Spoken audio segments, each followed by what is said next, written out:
Getting straight into it, these are the 3 things I'll be discussing today: high yield savings accounts, credit cards, and index fund investing. Fun! Yay! Okay, I know this sounds hella boring, but I promise watching the video will be worth it. I'm gonna keep it real with you and let you know straight up that the information won't immediately make you some kind of baller, but it can definitely set you on the right track to becoming one.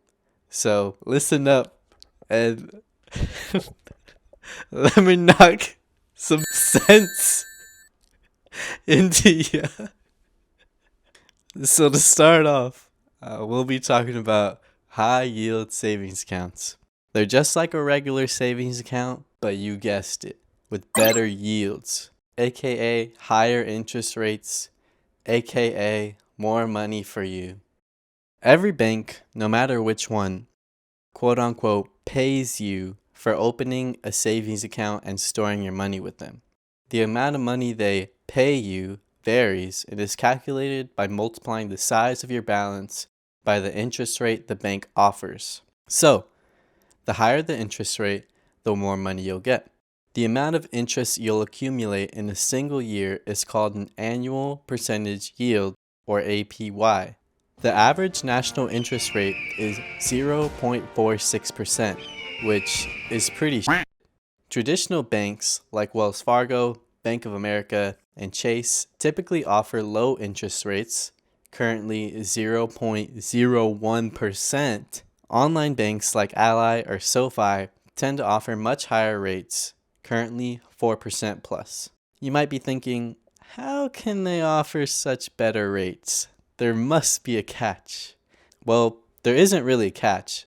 I'll mention the pros and cons in a second, but the reason online banks are able to offer these much higher rates is because they don't have to worry about physical store expenses, so that money is able to go towards customers, which is awesome, because in savings accounts with traditional banks, your money is literally losing value, losing value due to inflation. Banks offer 0.01%, and inflation is 3.3% on average. Online savings accounts are able to offer a way to stay ahead of inflation and actually gain money from your savings by doing practically nothing.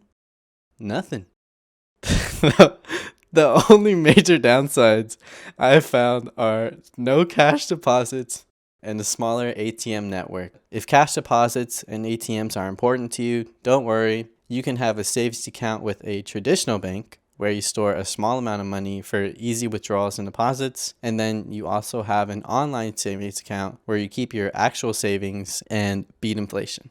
That's the account setup that I have, but hey, do whatever works best for you.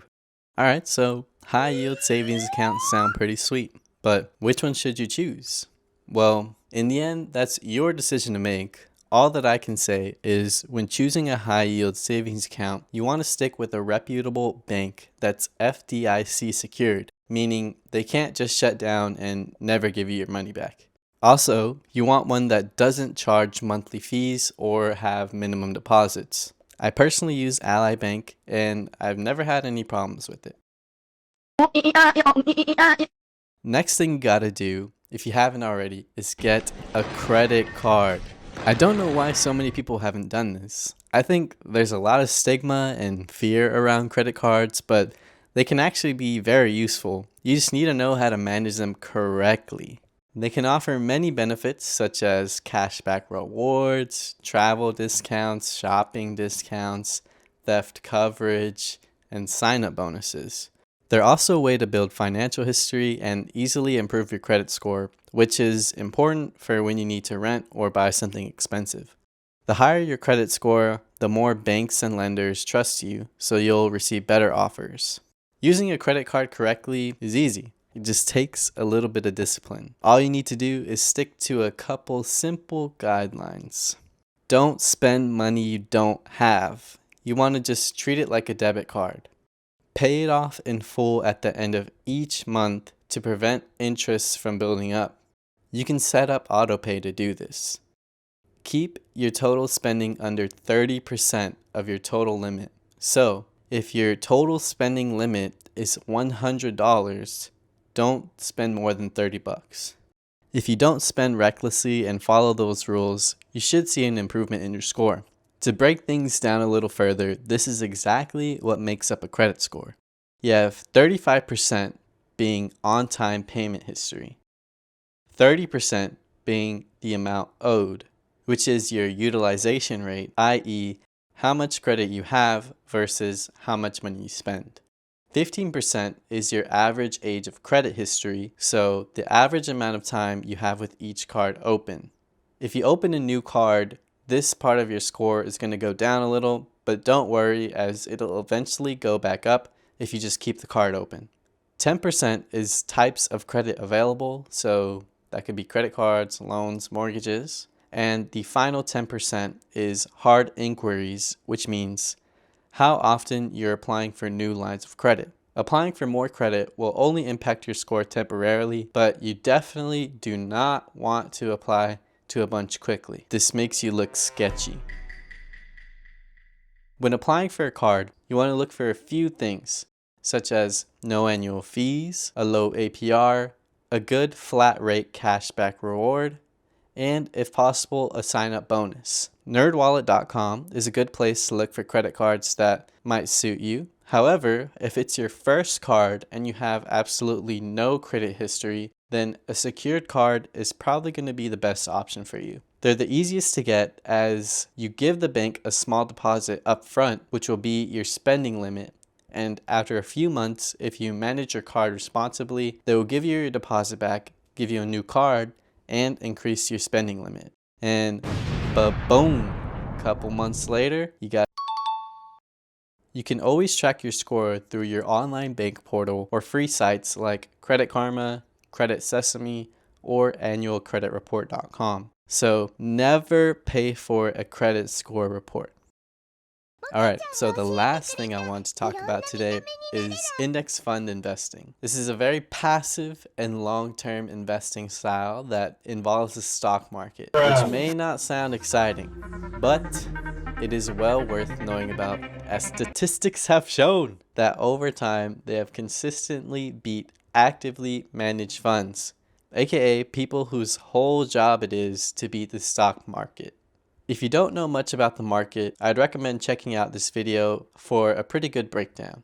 An index is a calculated number that measures the performance of a group of stocks or securities. Some of the most common market indexes are the S&P 500, the Nasdaq, and the Dow Jones. An index fund is an investment fund that follows a benchmark index. So, it's basically a fund that automatically tracks and mirrors a group of stocks. Say you bought into the Fidelity 500 index fund. This fund mirrors the S&P 500, which is a group of the 500 largest publicly traded companies in the US. So by owning this fund, you are essentially owning a small piece of the 500 largest publicly traded companies in the US, which is a pretty good thing because now you own a small piece of 500 companies. If 100 of them do bad, you still have 400 other companies that did well. It's a solid way to diversify your portfolio that doesn't involve much risk. Since it's a passive form of investing, you don't need to worry about checking the market every day or comparing individual stocks. You can just sit back and let the market do its thing, which over time has meant a 9.9% average annual increase on your investment since 1928. I honestly wish I would have stuck to this strategy earlier instead of trying to individually stock pick because let me tell you, it's not easy. It's practically gambling, especially if you listen to these financial guru YouTubers. But that's a conversation for another day. Of course, like with any other strategy, there are a few drawbacks to this one, but I think the pros far outweigh the cons. So let's start with the bad. You can't individually pick stocks as you're purchasing groups of them. You can't quote unquote beat the market because you're following the market, but this can still lead to gains. You have to pay expense ratios. They sometimes require a minimum investment and the ease of buying and selling. The pros, however, are the fees are relatively low compared to actively managed funds. It's an extremely passive strategy, practically hands-free, in which everything can be automated. The strategy is low risk compared to other investments, and it's good for long term. I'm talking 10 plus years. Since the investment works best long term, it'd be a good idea to use money you don't need. So you can throw it into the fund and just forget about it. A tiny amount of money each month can still lead to large gains over time. I personally use Fidelity and invest in FXAIX as it has no minimum investment, a relatively low expense ratio of 0.015%, which is how much Fidelity charges you annually for fund management. So say you invested $1,000, you'll be charged 15 cents. However, you're free to invest in whatever you choose. Just pay close attention to the management fees, minimum investment requirements, and transaction fees. The lower these are, the better. And remember, the longer you hold on to your investment, the higher your chances of getting a greater return. So plan on 10, 20, 30 plus year investments. Alright, so I know that was a lot of information, but I hope it helped out a little. Please be sure to do your own research as well before blindly making any kind of financial decisions. Because what if everything I just said was a lie? What if I just lied to you? What if it was all fake? I mean, it wasn't, but hey, it totally could have been.